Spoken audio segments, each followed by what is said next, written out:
Good morning. How are you on this third morning of Mipcom? Hope okay and full of energy. Anyway, today's first Mastermind keynote speakers are from a company that is redefining how audiences around the world consume video content. This company, of course, is Facebook. And our guests are Matthew Henick, Head of Content Planning and Strategy, and Paresh Rajwat, Head of Video Products. Matthew and Paresh will tell us about the company's evolving video strategy, a subject of great interest, especially since the global rollout of Facebook Watch. They'll be joined by a very special and secret guest, who they'll reveal shortly, and today's moderator, Marjorie Paillon, journalist at France 24 and founder of I Love Productions. So now, a very warm welcome on stage for Paresh. Thank you, and have a good day.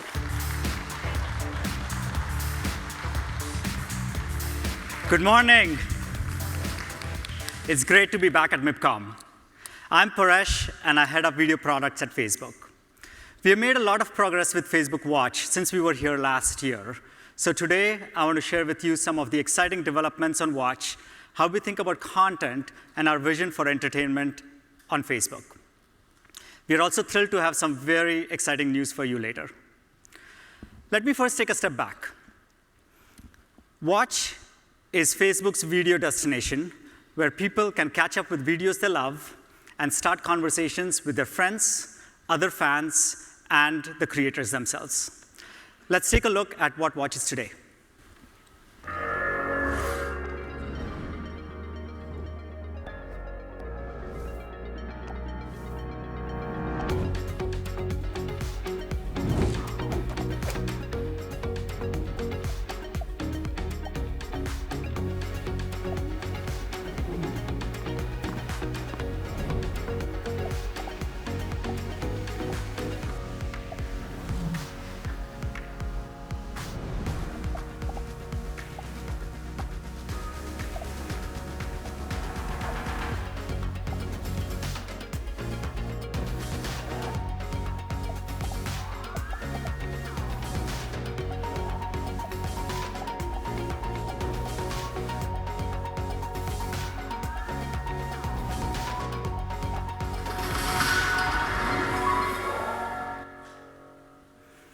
That's Facebook Watch.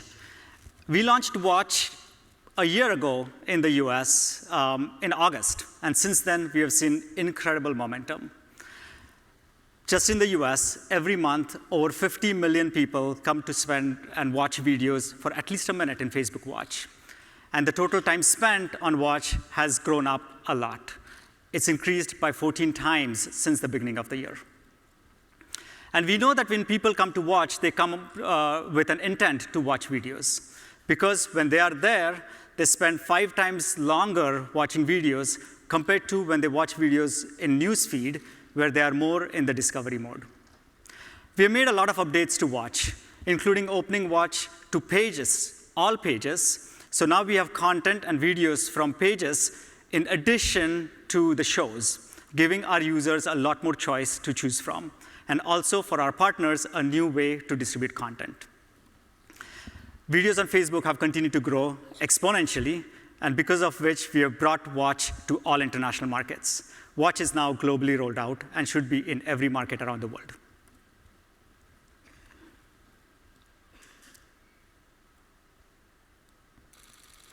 Now, we know there is a lot of competition for viewers. So what makes Watch different?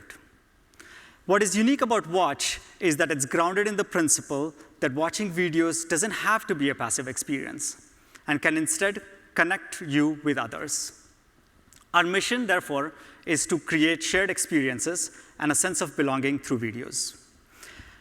We believe we can achieve this mission by putting people in the center, by giving them ability to watch together, by providing a way for them to interact with content so that they can shape the direction of where the content goes, bring them closer to the creators themselves, and finally give them ways for how they can continue the conversation beyond the episodes. Let's talk about each of these a little bit more. First, there's a huge difference when you watch something by yourself and when you watch it with others. That's why, earlier this year, we launched Watch Party. It's a new video experience that allows people to watch content, whether it's live or pre-recorded, with others, and talk with them in real time. It's the ultimate experience of when we talk about what social means on Facebook. I'm a vegetarian, and I'm a big fan of Jamie Oliver, who has this group called the Veggie Challenge. Recently, there was a watch party in this particular group with a playlist of all of the tutorials of making vegetarian recipes. What was amazing was that Jamie was in the watch party himself. And as we were watching all the videos, he was answering questions, he was sparking conversations. It was vibrant, it was lively. And that's when you see the difference of watching something by yourself and just consuming content compared to watching it with others and having an interaction around it. Now, we also know that nothing replaces the excitement of discovering something new for the very first time with others. To bring that excitement to videos, we launched Premieres just a few weeks ago. Premieres is a new format that enables video creators to debut a new pre-recorded video for the first time on Facebook as a live moment. Premieres bring the publishers as well as the fans together in a very unique way. It starts with creating an anticipation that leads up to the premiere, where the publishers can connect with the fans and have a more engaged discussion. We have seen publishers all around the world use premieres in many different formats. Here's an example where the latest X Factor series was launched in Germany as a premiere on Facebook. It was after 6 years. It was a big gap after which they launched it, but they launched it in a way that right before the show, they introduced the characters and the contestants as a premiere on Facebook, creating the excitement for the show that was live aired on TV later. Now, we also know there's a wide range of content that can be interactive, and where you can lean in instead of leaning back. That's why we have launched a variety of tools that enable interactivity with videos. We have launched live polling for live, as well as on-demand content, as well as gamification of live content. Here's an example where CNN has used live polling in the daily news show in a way for them to ask questions and engage the audience and seek their opinion on the latest news topics. We are excited to announce that the polling for pre-recorded videos will be available later this month for everyone on Facebook. Finally, community. Community is the social fabric for Facebook. And Facebook groups gives people a safe place to have a conversation and share their stories. There's a new show on Facebook Watch, which is called Sorry for Your Loss. It's about a young widow who's struggling to put her life together after losing someone. Right after we released the trailer of this particular new show on Facebook, the entire Facebook page, as well as the group for this show, lit up. There was a lot of conversations. People were coming to the page and having conversations about the show. But at the same time, they were joining the Facebook group and having very meaningful, long conversations where they were sharing their own personal stories. That is where Facebook is different. They were not only sharing stories about how they have dealt with grief in the past, in their own circumstances, but they were also offering help to people who have lost their beloveds. This is where Facebook is different, and this is where we feel we can bring content and the community together. So our aim is to continue building new products in Watch that connect people around videos. We have a lot to do, and we have just gotten started. But we are excited about the global rollout of Watch, the potential that co-watching products like Watch Party and Premieres bring, as well as the way interactivity will shape the content in future. With that, I'll hand over to my colleague, Matthew Henick, who heads up content planning and strategy, who can talk more about content we are bringing on. Welcome, Matthew.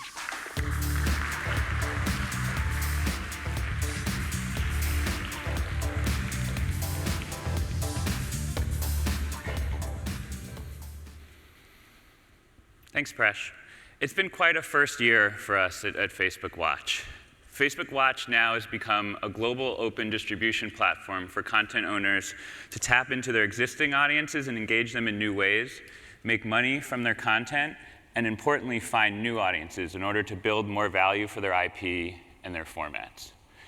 Just to be clear, anyone in this room today can post their content to Facebook Watch and start supplementing their core businesses. Let's talk about a couple of examples of what this looks like. Fremantle has launched the global page Magicians Got Talent, where they're able to bring together clips from their Global Got Talent franchise all around magic acts and put them in one singular place. In this particular clip, called Illusionist Rihanna, they were able to pull in 600 million views from an existing clip from the Asia Got Talent franchise. Frida, a female-focused media brand from Italy, was able to grow their fan base from 0 to 1.5 million fans in just 15 months. They were additionally able to launch a weekly series like this one, When Women Crush, and build an entire branded content business on top of it. And then here in France, Brut was able to grow their viewership from 0 to 80 million views in just 5 months. And they were able to do this by launching weekly series like this one, Una Vie, where they're able to pull in multiple millions of viewers every single weekly episode. And we're committed to growing this ecosystem even further. Since August, we've added 25 countries to our ad breaks program, allowing people to upload the content themselves, insert ads into it, and take home some of their rev share. Over the past year, our funding strategy has also changed. We're very focused now on kickstarting this ecosystem. So when we fund content, we want it to be the best possible example of all of the products that Paresh has just outlined. A couple of examples of what we've done so far. With Red Table Talk, which is our talk show starring Jada Pinkett Smith and her family, they interact in the actual official show group, asking fans what topic and guests they want to see in future episodes. In Scum Austin, our scripted series that we're bringing back for a second season, viewers are able to live in the actual story by consuming our daily drops in addition to the weekly episodes, but also following the characters on social media to feel like they're never actually going to miss a beat. And finally, in our show Huda Beauty, which is a docu-follow that follows beauty entrepreneur Huda Katan from the Middle East as she builds her new company, Huda launches weekly live Q&As with their fans where she actually asks them to help name her new products, all of a sudden taking casual weekly viewers and turning them into potential customers. And based on the success of these, we're happy to announce a slate of new international shows with some of our largest international partners. We believe that most traditional formats like game shows, scripted and unscripted series can be reinvented to be more community-centric on Facebook. This year in the US, we launched Confetti, which is an interactive game show where you pair with your friends to answer questions to hopefully win money. We're working on this show in the US with B17 and our distribution partner, Insider. And what we found out is that playing with your friends is not just a gimmick. When you play with your friends on Facebook, you're more likely to tune into the next day's episode than if you played alone. And that's why we're excited to announce that we're rolling out Confetti internationally in the coming months. We'll have native versions in EMEA, APAC, and LATAM, and we're very excited to share more information about that in the coming weeks. Now, we obviously know that people love answering questions to win money, but there's actually one thing that they love even more, and that's their pets. Specifically, in this case, very cute dogs. And it's a little bit of a cliche that the internet is only filled with dog videos and cat videos. And it wouldn't be a cliche if it wasn't at least a little bit true. And that's why we're excited to announce our show called The World's Most Amazing Dog, which is a global competition show based on a format from Gill Formats in order to find the world's most amazing dog. And what this will end up looking like is that we partnered with the Dodo, which is one of the largest global media brands for animal lovers, and with Three Ball Entertainment, one of the most prolific producers of reality television, to create a global competition show where nearly anyone in the world, just with their phone, can post an audition with their dog. And then the entire Facebook community will be able to vote on who they actually think is the winner. I can't guarantee that eating watermelon will be the winning trick, but I challenge you guys to find something better. What's most important about this is all the tools that we're developing for this show, the ability to run an audition process through every single phone virtually in the world and have the global community vote, will be tools that we roll out to the entire content producer ecosystem, including people in this room. So you guys can create your own shows on top of these learnings. And I hope, over the past 10 or so minutes, we've been able to convince you and show you how Facebook and watching video on Facebook really is about creating shared experiences. When you post a video on Facebook, when you watch a video on Facebook, you're able to like, share, and comment on it. You're able to talk to your friends about commonalities, talk to strangers about commonalities, but also your differences. And that's why we're super excited to be partnering with MTV Studios to relaunch one of their most iconic shows that is built on the same principles. This spring, exclusively on Facebook Watch, we are bringing back The Real World. The Real World we will launch in 3 seasons, 1 in the US, 1 in Mexico, and 1 in Thailand. Each season will be natively shot and natively intended for that audience, so the show will be global from the start. The Real World was one of the first reality shows ever made. It was a trailblazing social experiment to find out what happens when 7 strangers stop being polite and start being real. And we're super excited to partner with MTV and Bunim/Murray to bring this show back to audiences, and to make sure that we're bringing all the amazing products and experiences that Paresh outlined to this iconic format. Viewers will be able to submit themselves and participate in the casting process. Viewers will be able to watch the weekly episodes in a co-watching environment with the actual castmates and be able to get their questions answered. And day to day, they'll be able to watch daily drops and go deeper in between the weekly episodes. Let's take a quick look at The Real World. This is the true story of 7 strangers picked to live in a house to find out what happens when people stop being polite and start getting real.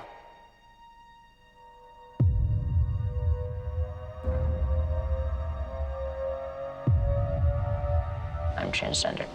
It's been tough for me. How many times have you been stopped and spread against the police car, honey? How many times? You have AIDS, not HIV? I have AIDS.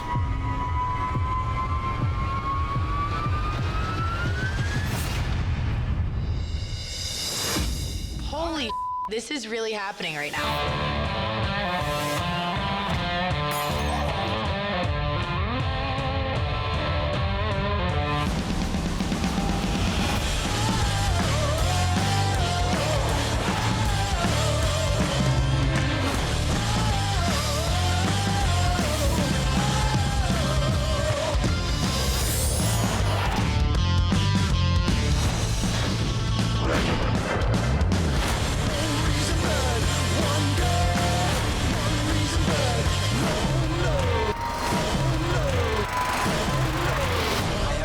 Idea what I'm getting into, but I am so excited.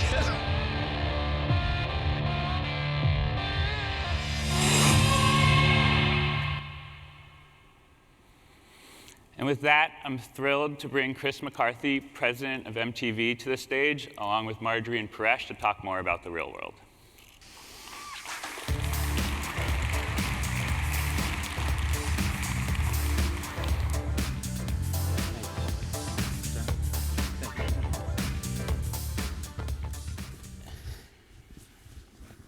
So, gentlemen, we're going to dive into a discussion about how it is to actually produce content at the Facebook era, and especially when it comes to you, Chris. Why was Watch the perfect platform to actually have this revival of The Real World and not traditional television or cable? It's a great question. I think something probably all of us in the room can agree is it's increasingly difficult to break through. The landscape that we all operate in has become incredibly competitive, incredibly crowded.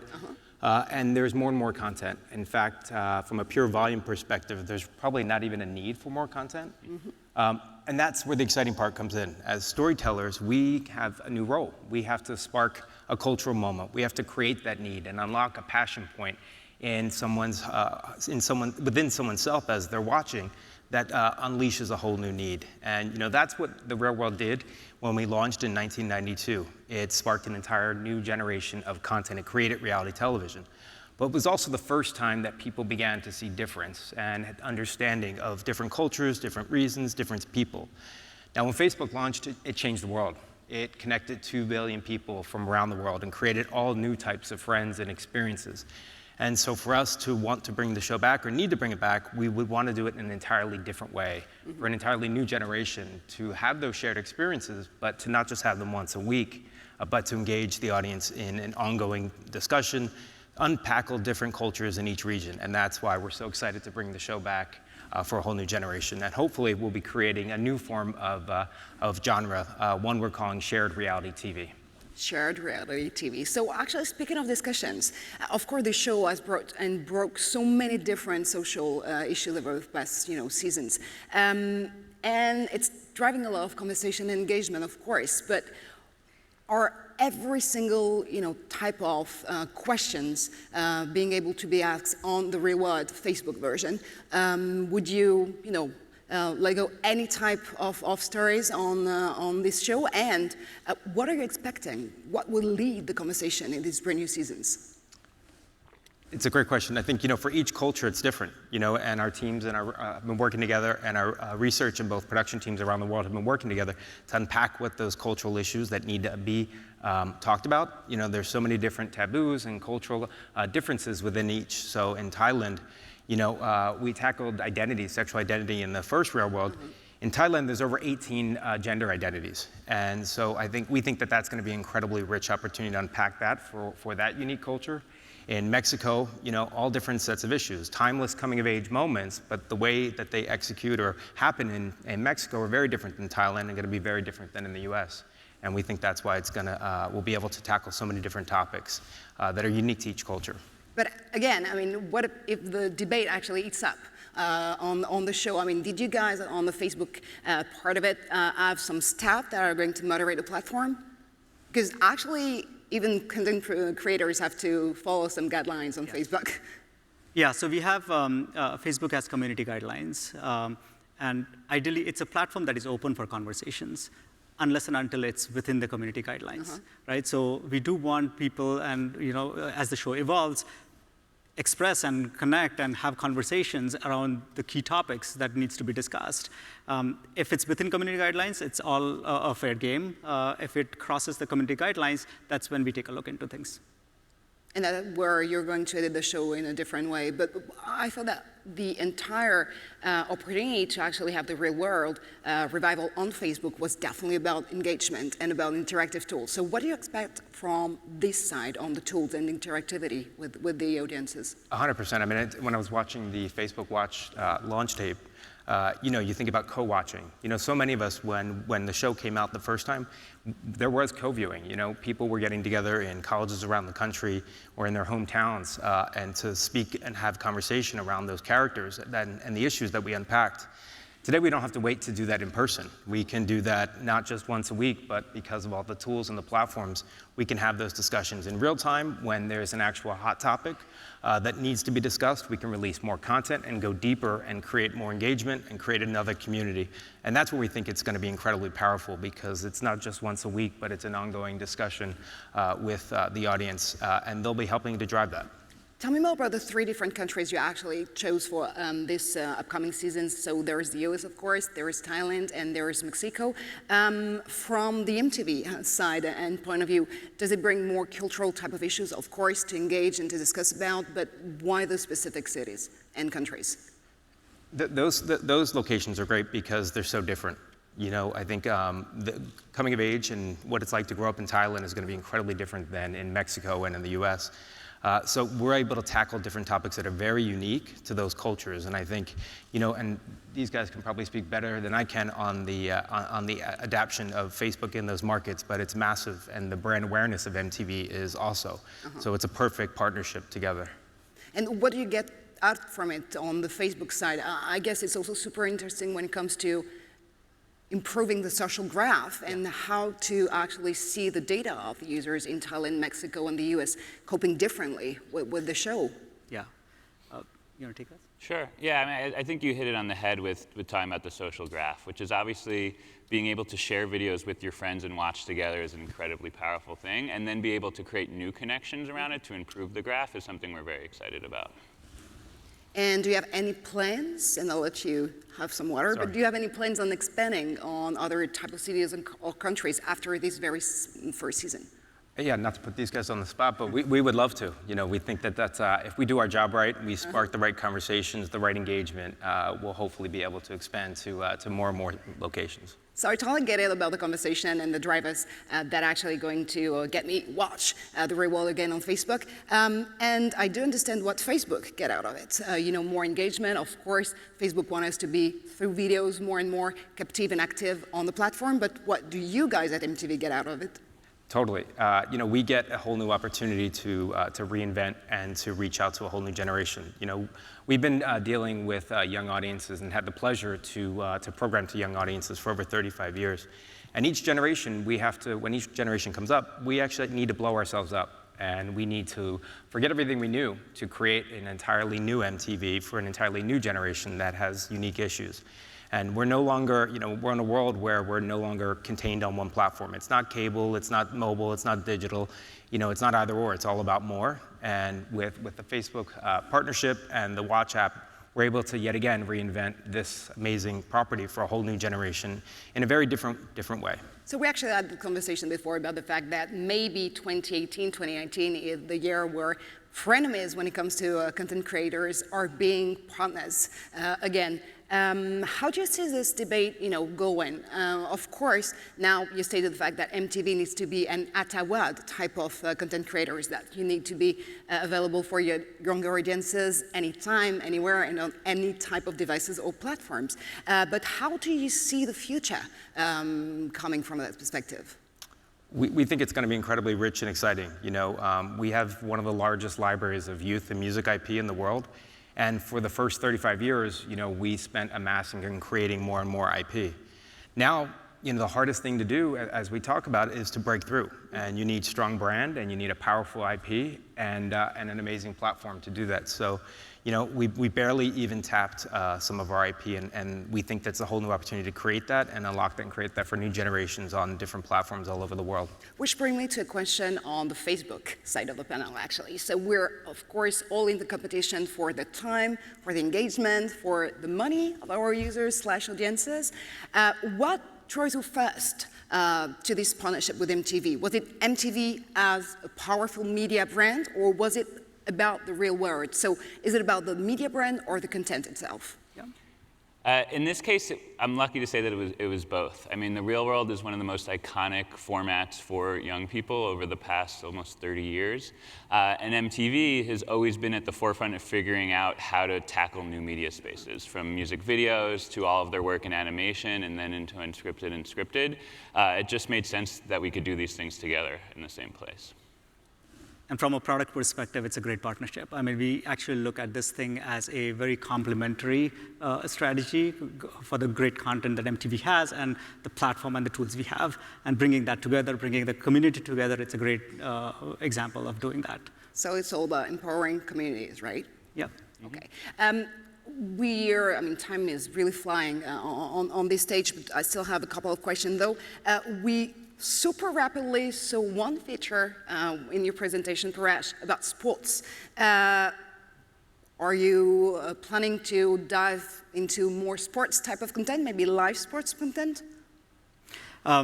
Matthew can speak more to that, given it's on more content side. But I think the thinking with sports is, again, it's a complementary business. There is a lot of sports that is not streamed on TV, which you can reach to a lot of audiences through Facebook. And that's been our primary strategy when it comes to bringing sports content on. It's also a great way to bring the social aspects. You know, sports brings people together. When you watch something with people compared to yourself, it's a completely different experience. You can express yourself much better. And we are right now just trying a bunch of those things and seeing if we actually can make a difference. And since Twitter on this very stage yesterday announced that they're getting into the sports battle, what's your answer? to that guy? Sure, and as Paresh mentioned, when you think about content that builds community and also encourages co-watching, sports is very much at the top of that list.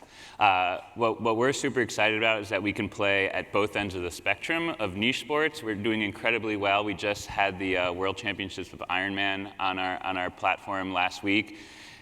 Did incredibly well. We have the CrossFit Games that are also on our platform. So we're able to go and partner with niche sports and make sure that they can reach the entirety of their global audience. And then on the mass side, we're able to partner with very established large traditional sports leagues and teams to bring their content to a global audience as well, or perhaps bring that content to territories that didn't have access to it before. Now, another type of gender or format or genre that I'm particularly craving for, news. So we saw one feature with Anderson Cooper on CNN on gamification and news, and the way they can actually, your audiences can actually engage in more discussion about what's, coming up. Could you think about Facebook Watch as a very powerful and efficient tool when it comes to curating real news and combating fake news?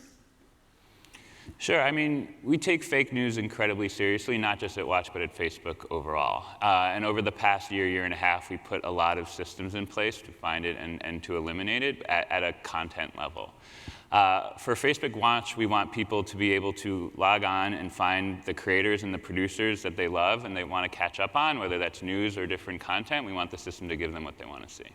And to build on that, I think also the real world's a great opportunity because as conversations happen and different audience members have different perspectives, you can really see what happens in the real world and unpack those issues and discussions and bring further understanding and more empathy, which I think is what the show was meant to do in the very beginning, and the platform allows us to do that in such a unique way. So one question that pops in my head, maybe in the audience head too at the very same time, what about if we have the real world in 2020 and the debate sits up on a Trump campaign, for instance? How does the Facebook community and now MTV is going to handle this? As a whole, we typically don't take on politics for the shows, but we do take on the underlining issues and topics. So, whether that's race or whether that's gender or whether that's addiction or whatever young people are dealing with, that's at the spirit of the heart of what the show does. And I think we'll be able to do that in an incredibly powerful way now, not just, like I said, once a week, but throughout the entire week and create that shared reality. Driving conversations again. Yep. Paresh, you had something to add, maybe? Same. I mean, it's all about driving conversations, whatever topic it is. And if it's within the bounds, then we actually want the conversations to happen because that's the only way for people to express and really see what they connect with. We're coming to the final minute, actually, on this stage. Again, you guys are totally beta testing, if you may, Facebook Watch and its potentials and the way you can actually create content, again, at a Facebook Watch type of era. What is your ideal dream for the platform? Maybe Chris as a content creator and super powerful media brand. Yeah, I think it's an incredibly exciting time. The game has completely changed and Facebook Watch has really elevated it to a whole new level. And the way that we can build content together and create these shared communities, I think creates a whole new genre that we're not gonna quite fully understand today, but I think we're gonna build it together and that's what's so exciting. Paresh and Matthew? It's about building an ecosystem, which is very healthy for us, but is also aligned very much to the mission that we want to drive about connecting people around content. And we basically will do all that stuff. When it comes to ecosystem, it's great content, making sure they get paid well. It's the entire ecosystem that plays a role here. Yeah, I mean, ditto to all of that, but I think being able to build a global platform where content producers can connect with their audience, engage with them in deeper ways than on linear, and make money is ultimately what the goal is. So let's disrupt the ecosystem. Thank you so much, gentlemen, for your perspective on stage. Thank you so much for watching. Thank you. Thank you.